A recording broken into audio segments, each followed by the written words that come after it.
Today is just one of those days where no matter what I get done, I'm always going to feel behind, and I'm always going to feel like I didn't get as much done as I wanted to do. It's sort of late morning now, I guess. I've got the bottle calf fed.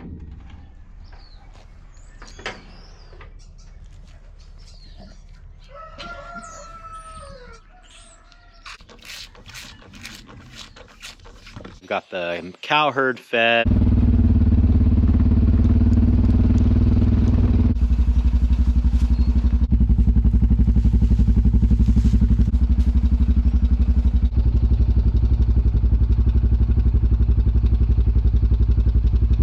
And everyone else fed. All of my must-do everyday chores are now done. We went over to the winter pasture, check things out over there. I had to run and get some diesel for the tractor because today I'm going to be hitting the pastures with the aerator because I've got a big problem on my hands and I feel like I just need to try to do something about it. That's what's going on today on Farmertylerranch.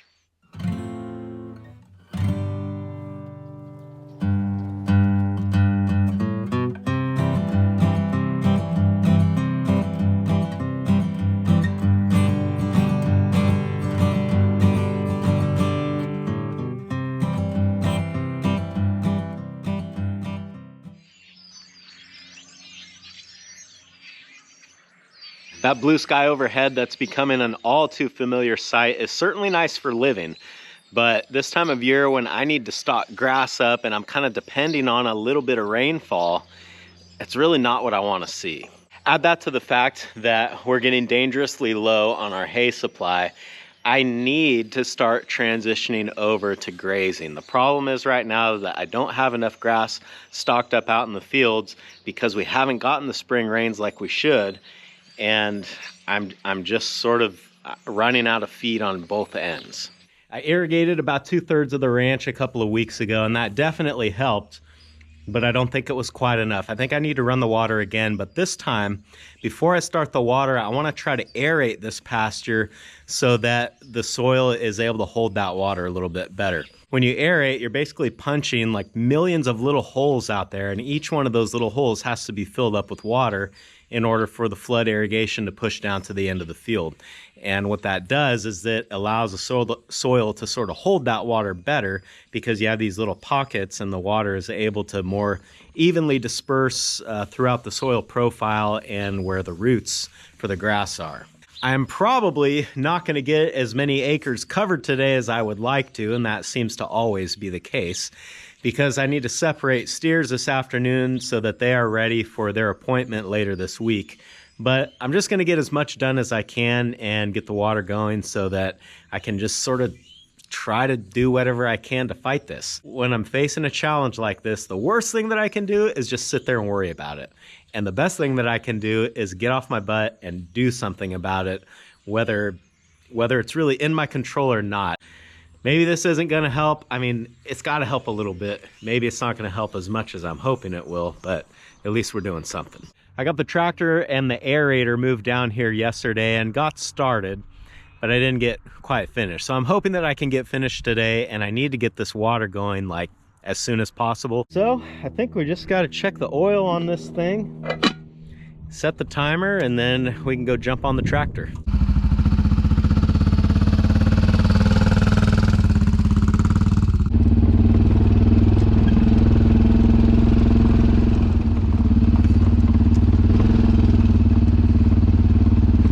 All right, let's get to it.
That dog has made a lot of trips around this field today, almost as many as I have, and surprisingly, her energy level seems unaffected by it. She's still bouncing around like crazy. The machine I'm using here is an 8-foot wide Aerway aerator, and this uses knives with sort of a little twist in them so that it's doing more than just punching holes straight in the ground. It's actually, as it goes around, it kind of gives it a little nudge and it opens that hole up a little bit. It's supposed to fracture the soil and create passages for water and air and all that good stuff. So we look down the field here, you can kind of get an idea of what the aerator's doing.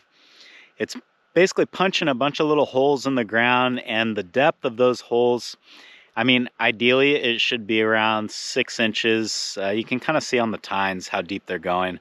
But as the ground conditions vary and you have hard spots and soft spots, I'm sure the aerator goes deeper or shallower, just depending on where you're at.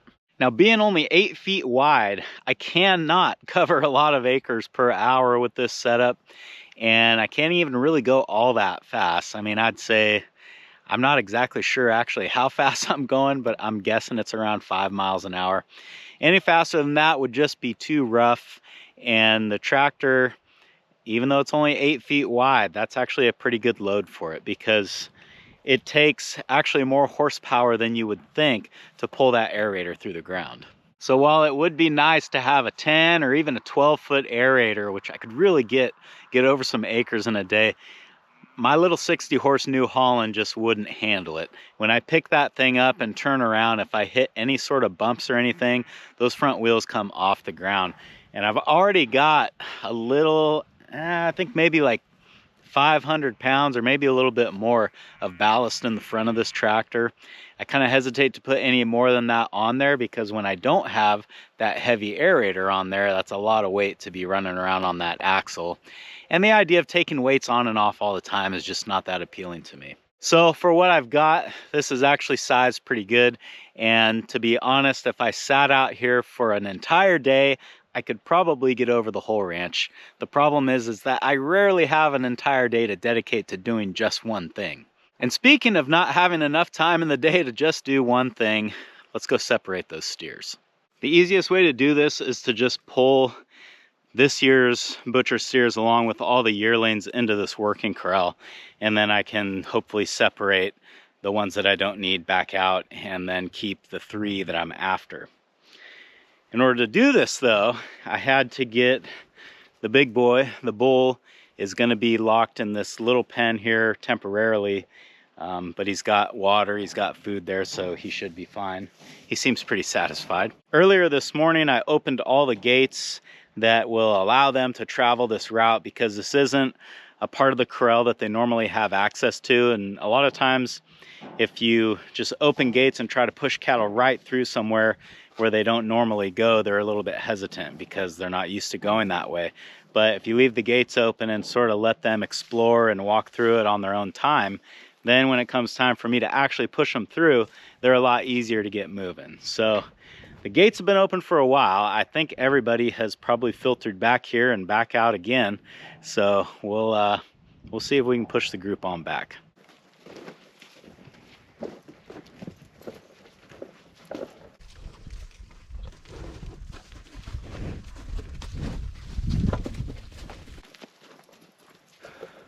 So because I don't need the younger yearlings, I'm gonna see if I can't sort a few of them back right now. It'll be easier to do it now than once we get in the big pen. Maybe not this guy. Okay, bye-bye. Shh. Shh. Shh.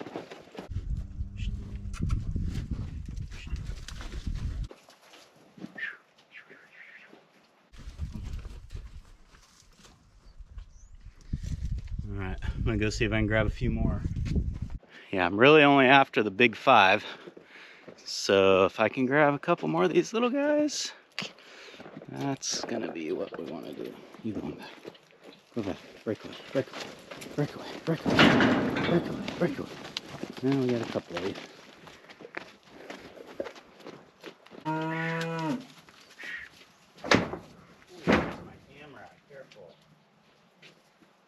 All right, well, I guess we'll just get right to it.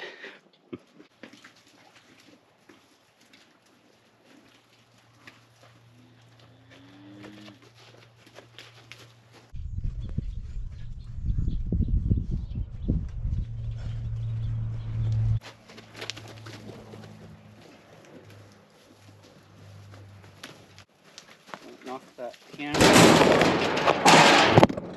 You just had to walk around it. It would have been a lot easier. Well, we're getting down to the bottom now. Once I kind of slowed down and just sort of let them work, they know the way out of here. Things started going a lot better. So I just got to follow my own advice. You got to slow down to go fast sometimes, and it's easy to forget.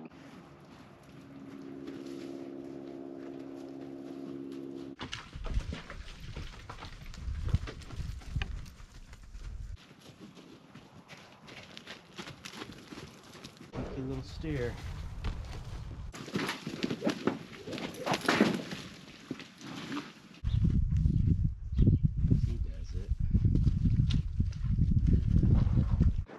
It's always the last one that takes the longest. We've got one more yearling in here, and he's not really wanting to leave the group.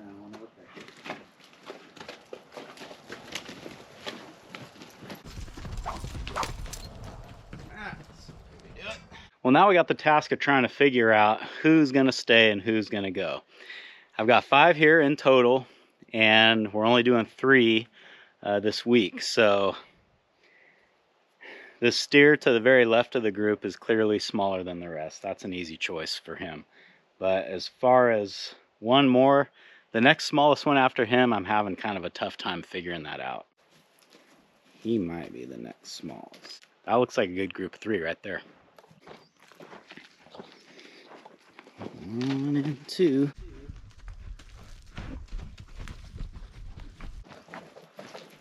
Well, we got our 3 selected here. I think this steer might be a little bit smaller than one that I turned loose, but it's not by much. So, you know, he's going to be fine. These other 2, however, look really good. They're finished just how I would want them to look. Right now, this group is pretty mellow, which I like to see, but because we did just cut them out of the group that they're used to being in, the best way to just make them kind of forget about that and be content is to feed them a little bit. So I fed them a little this morning just to catch them in the other pen, but they're probably still a little bit hungry. So I'm gonna go get some hay for these guys and for the other guys because, you know, they just got messed with too. So of course, everything's a big deal. But yeah, a round bale will settle them down as well. I'm thinking now, instead of just throwing the hay on the ground in here for them, because I don't want them to waste a bunch by stepping on it and, you know, all that other stuff, I've still got a 3rd portion of that Lakeland ring feeder, and I'm wondering if maybe I just kind of put that here in one of these corners, then I could just drop the hay right over the fence, and they could all 3 reach in there and eat no problem, and it should protect the hay as well.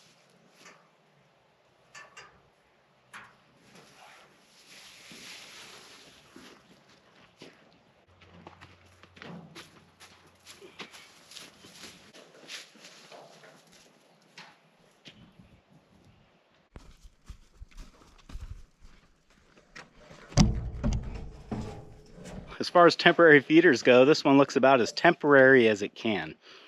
But I think it's actually going to work pretty good.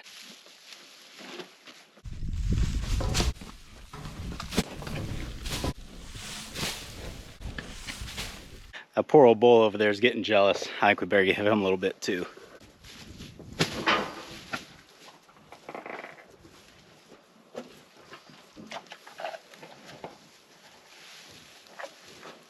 This is our first wave of our 2022 butcher steers. These guys are 100% grass raised and grass finished. Now, if you're thinking, how are they grass finished? They're eating hay. Well, eating hay does not disqualify them from being grass finished because what is hay but dried grass? This year I waited a little bit longer for the harvest date, and I have to say, it was a fair amount more feed, but man, the steers look so much better to me this year. I'm really excited to see how they turn out. Thanks for hanging out with me today, guys, and I hope I'll see you again on Farmer Tyler Ranch.